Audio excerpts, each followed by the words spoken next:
Morning guys. Yun. Ganda ng panahon ngayon. May pupuntahan tayo. Pero bago yun, napakalinis na Nikki ngayong araw. Okay. Punta muna tayo sa car wash para mapalinisan si Nikki. Yun, tara guys. Let's go!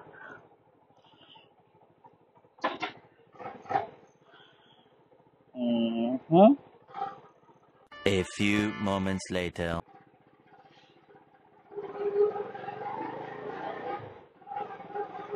Ganda mag-rides ngayon.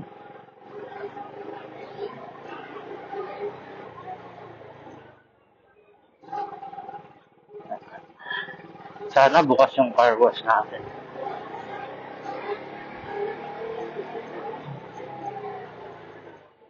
Ay. Dito lang naman yun sa malapit.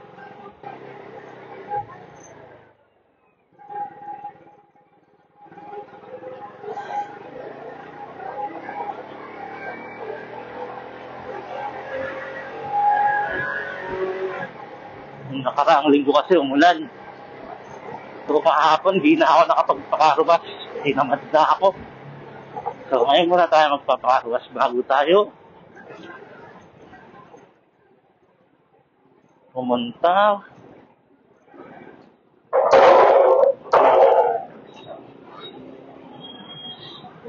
sa Lemery, Batangas.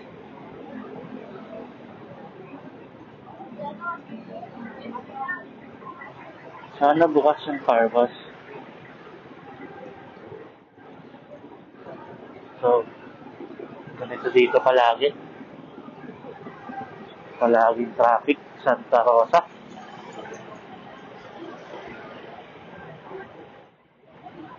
Ay, nako. Umaga, traffic na agad, guys.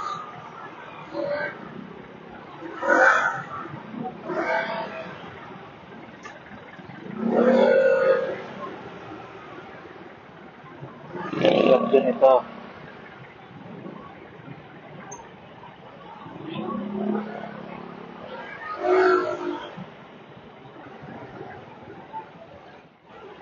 Ay, nako. Lusot-lusot muna. Haba. Meron.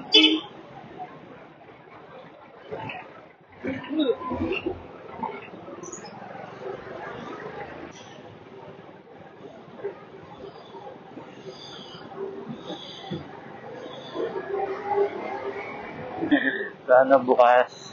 Layo pa naman ng karawas na iba dito.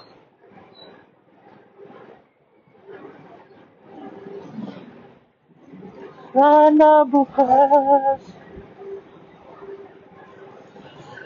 Yun, bukas.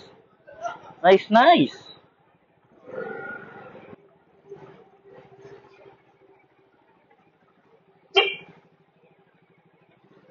Yun, may slot agad tayo. Walang pila.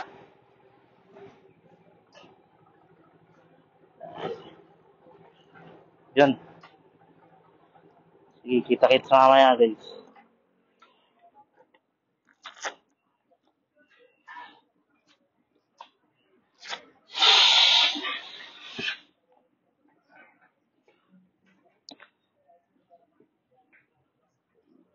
So much later that the old narrator got tired of waiting and they had to hire a new...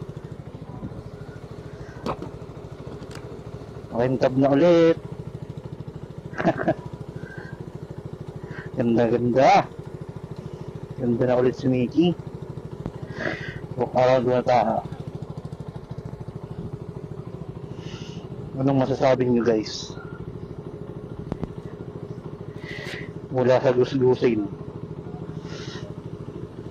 hanggang sa Mintab na ulit. So nandito ako guys sa Jet's backyard. So dito ako nagpapa-car wash ng aking motor. So dito lang siya around Santa Rosa, Barangay Pook. So kung gusto nyo magpa-car wash, malapit lang kayo dito sa Santa Rosa. So punta na lang kayo dito sa Jets Backyard. Yun. So quality naman siya. Yun. Quality yung service.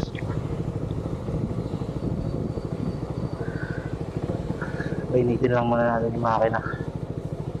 Tapos go na tayo. Mabutin lang muna natin sa 70. Eternity later. Yun. Let's go. 70 na siya.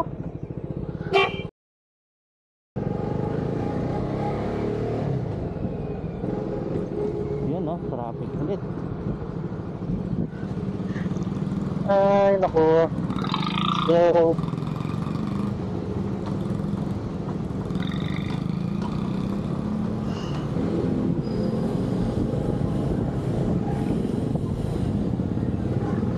ano?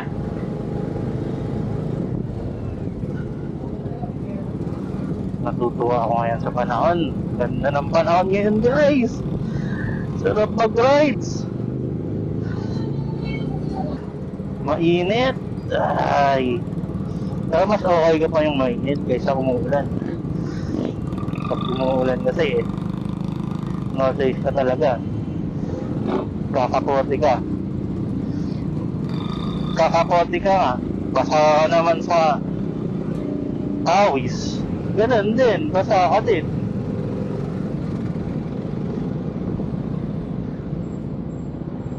Yeah.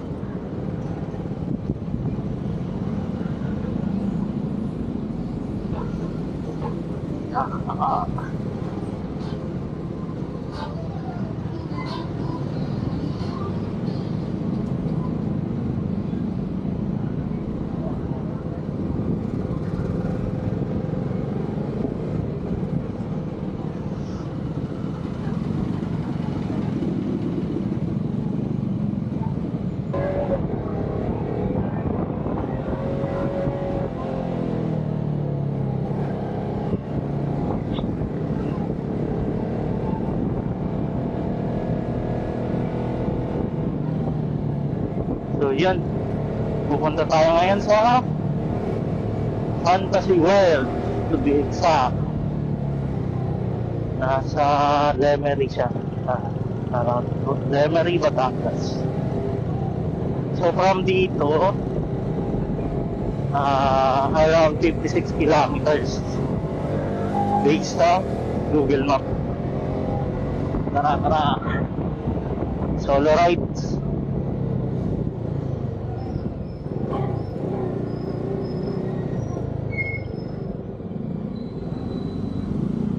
Solo rides muna.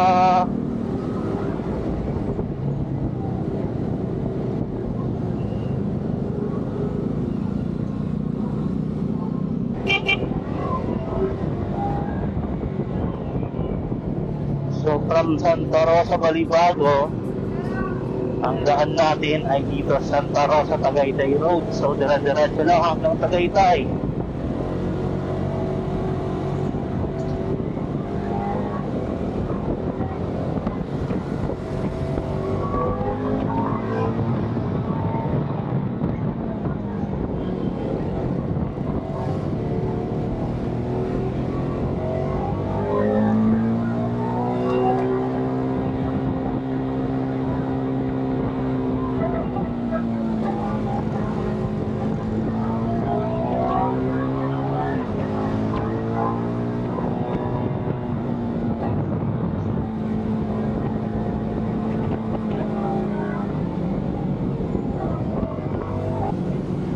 Tatawalin natin yung S-Flex.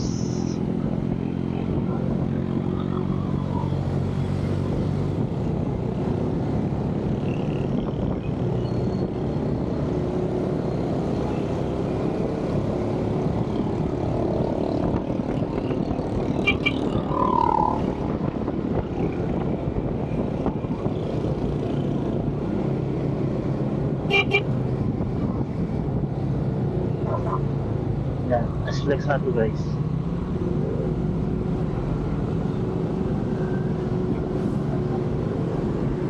Bridge ng S-Lex.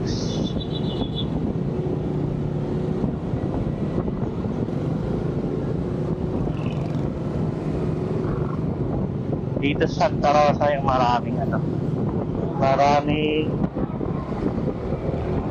manufacturing company, mga Technopark. Kaya medyo busy tong lugar na to. Laging traffic dito sa bandang to dahil sa mga shuttle services ng mga manufacturing company. So dito yung Coca-Cola. Alam ko may Toyota rin dito.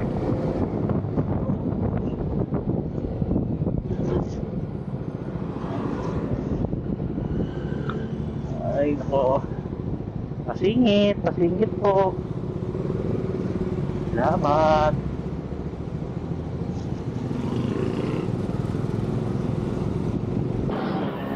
Kamote na kayo. Kamote!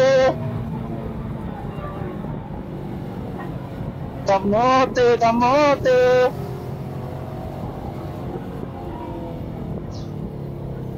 Greenfield District. So dito yung Greenfield District.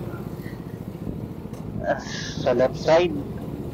Ito yung papuntang Eaton City. Yan, meron doon mga kainan. Na nandun din yung Moto Market Santa Rosa. May Starbucks din, so pag bakanting oras o free time ko, dun kami pupunta para kumain or mag Starbucks.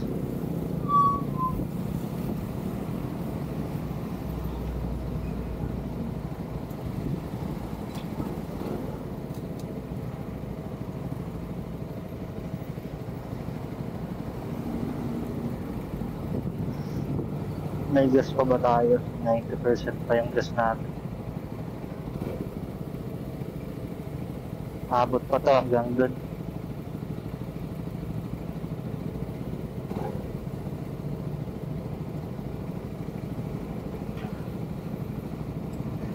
Gaganda ang Chinese kasi sir kahit naman ako. So yun, Sinigi ay 300NK from CF Moto, 2021 model. Yan, so medyo matagal-tagal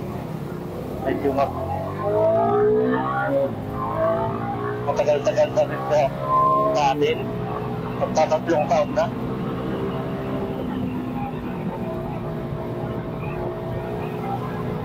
So far,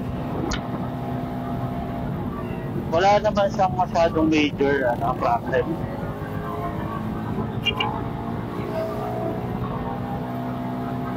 Typical sira, error, ganun.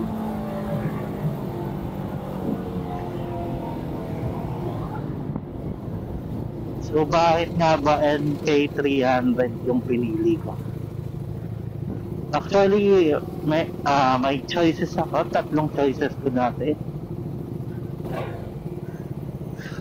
KTM Duke 200, tapos MT-15 ng Yamaha, and then ito si NK300. So for comparison with KTM Duke 200, so obviously NK300 is 300cc with TFT display. So dun pa lang panalo na, naka TFT ka na, kahit 300cc lang.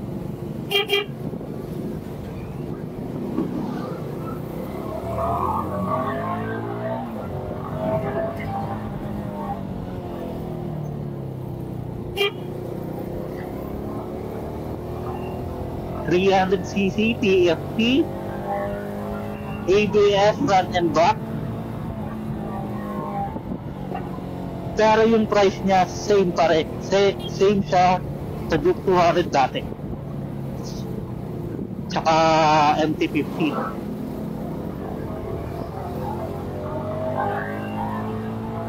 Around noong 2021, around 158. NK300 is around 158.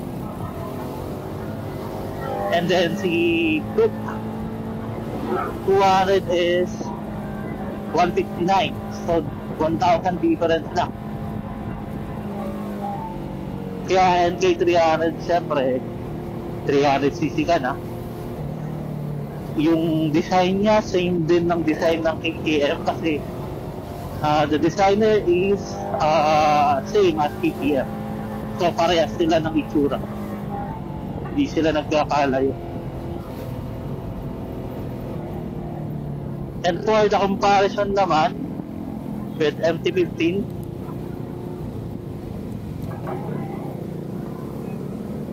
MT-15 is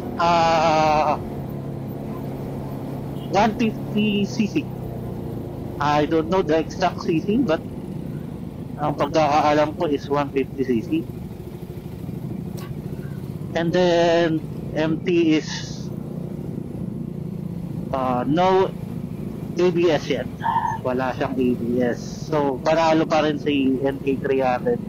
And then the price is the same. 158. That time. So, dito na tayo sa No Valley.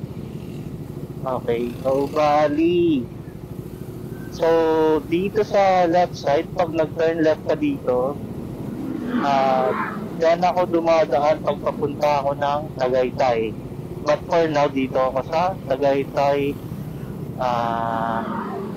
Tagaytay Santa Rosa Road. Straight lang. Dito sa left side kasi yung route niya is dadaan siya sa Matirik. So yung bundok ng papuntang Tagaytay. So ang labas mo doon is People's Park. Dadaan ka sa Rotonda after ng Nubal. So turn right ka doon.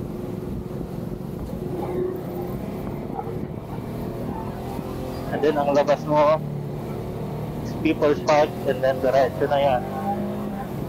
That's right side papuntang Tagaytay. The fastest route is dito, Santa Rosa Tagaytay Road.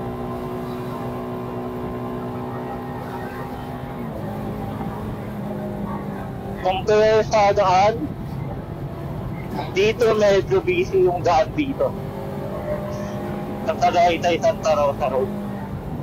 Ito talaga yung daanan ng mga papuntang Tagaytay.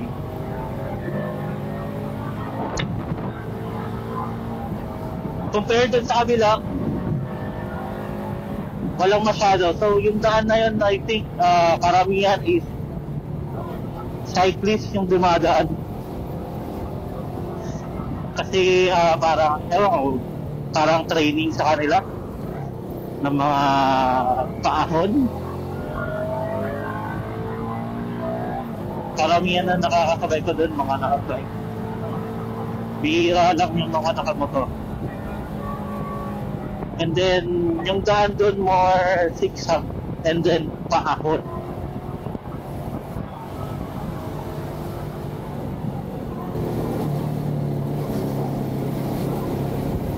So, sa mga nagtatanong, or magtatanong pala, may advance na akong sagot. Ano ba gamit mong camera? So, gamit ko ngayong camera is Insta360 X3.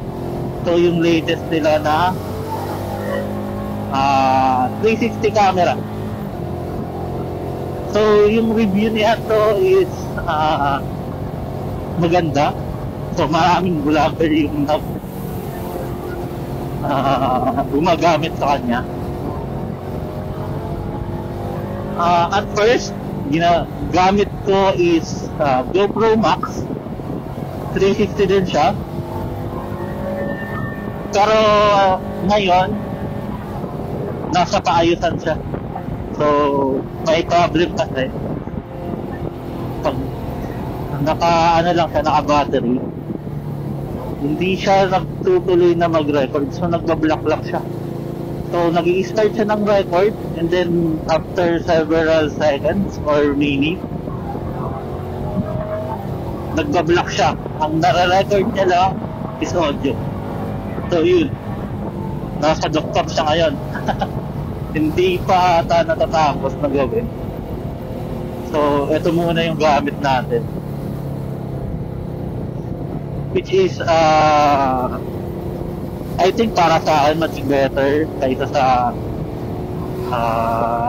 GoPro Max. GoPro Max, di ko alam kung anong year siya na-release. So, wala pang update si GoPro kung mayroon bang bagong model na lalabas para itapat sa Insta360 na X3.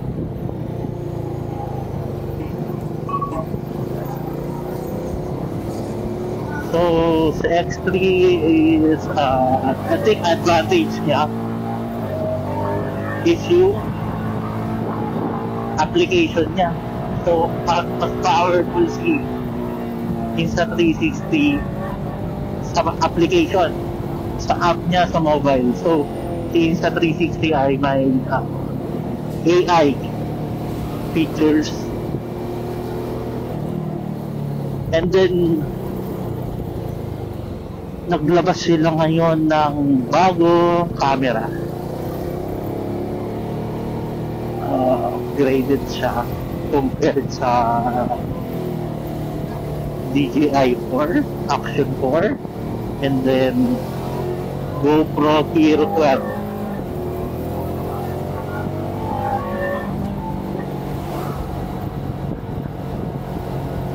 So, sobrang loaded nung features ni Insta360. Kalimutan ko yung model. Unbeatable image quality, action-ready and AI-enhanced technology. Meet Insta360 Ace and Ace Pro. So, bale, ito yung daan.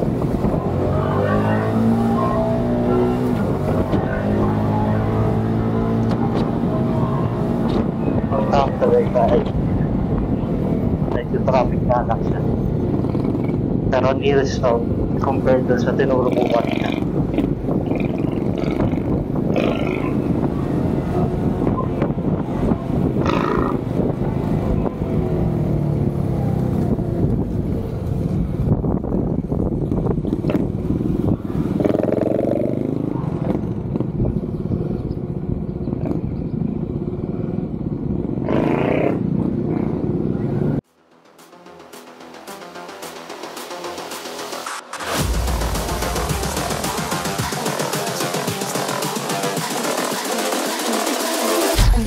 With their nails done.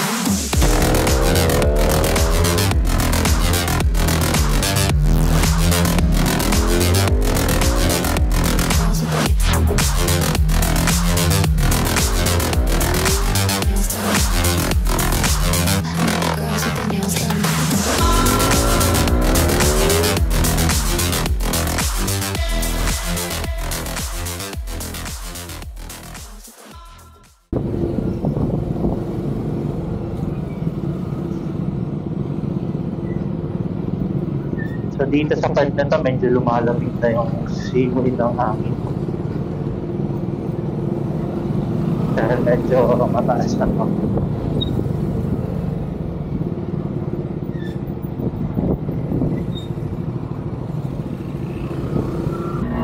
Guys, malapit na tayo! Sa Tagaytay pa lang.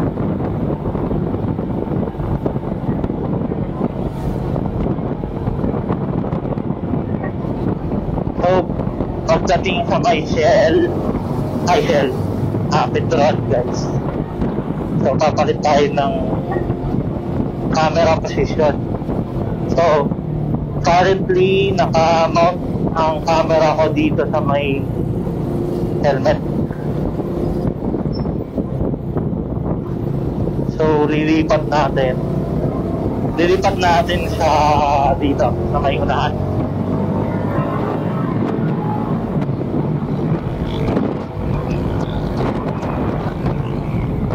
Hindi na sa POV. So, nasa harap na siya ng motor natin sa 360 viewing.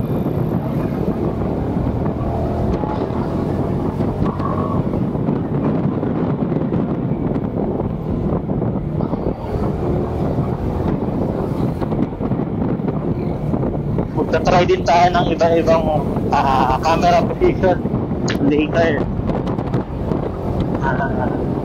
Siguro pag pauwi na tayo, mag-iba tayo ng camera position. So, na-try ko na yung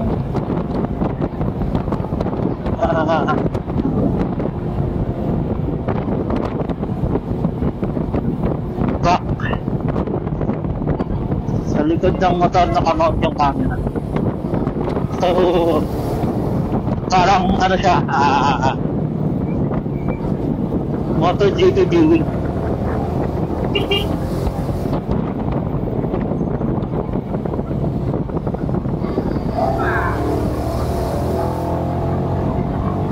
Ayoko!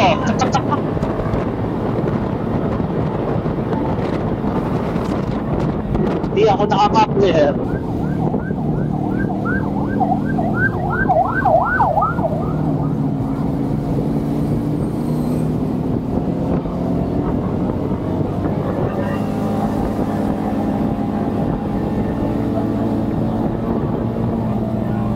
KTM 790.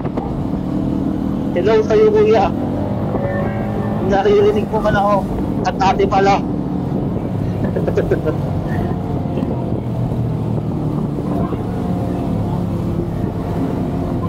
Mukhang mga gamit. Ano kay kuya? Gamit? Kaya papunta to.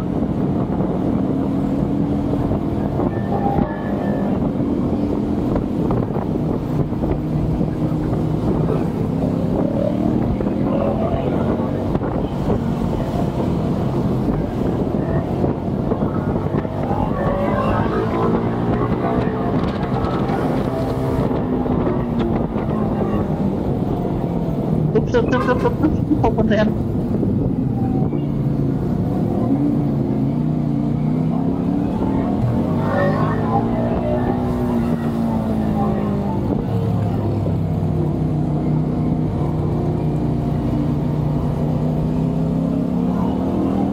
Sunod tayo kay kuya. Kahit mas mabilis yan. Saka magsunod lang.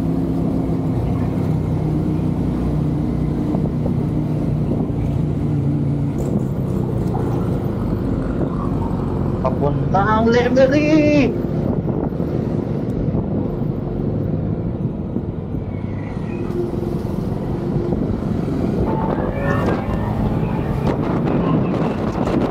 Oh, dami! Woo! Sarap!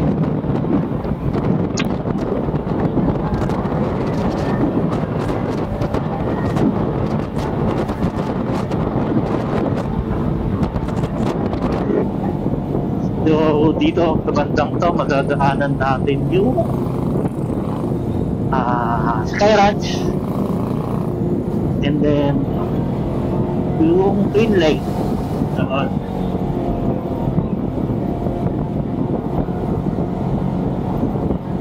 Sa may bandang restaurant tayo papalit ang camera angle position.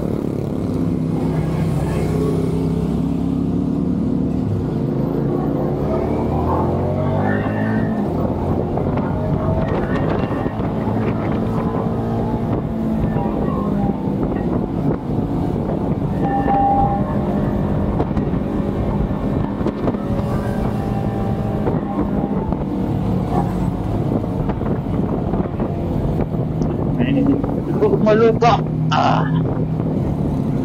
So, ito yung madami dito sa may Tagaytay. Itong parang modern tricycle. Ito yung mga computer. Di pa ako nakatry pero I think umaabot sila dun sa may people spot. So, mukhang aarkelahin mo lang siya.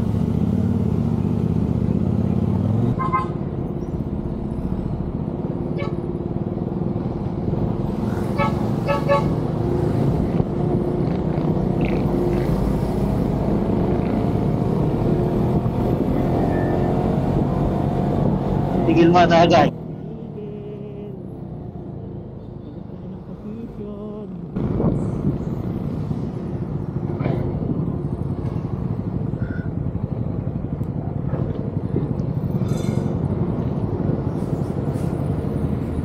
Palit tayo ng position, guys.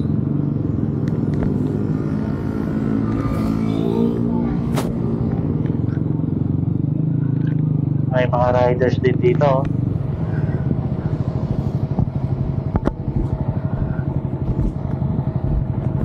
O ang may pupuntahan din sila. Sama kaya tayo? O tayo? Pwede pong sumama.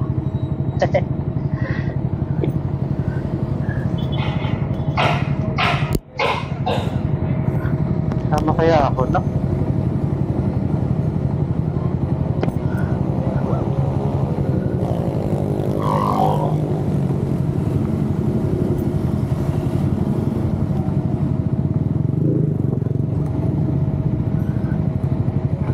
Tara, sama. Sama tayo, sama-sama. Sama!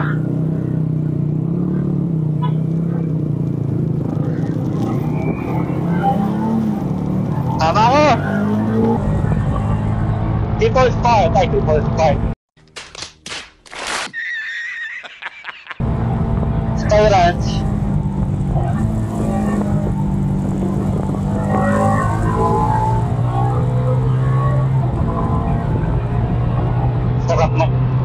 Sarap mag-rides dito, guys. Lamig!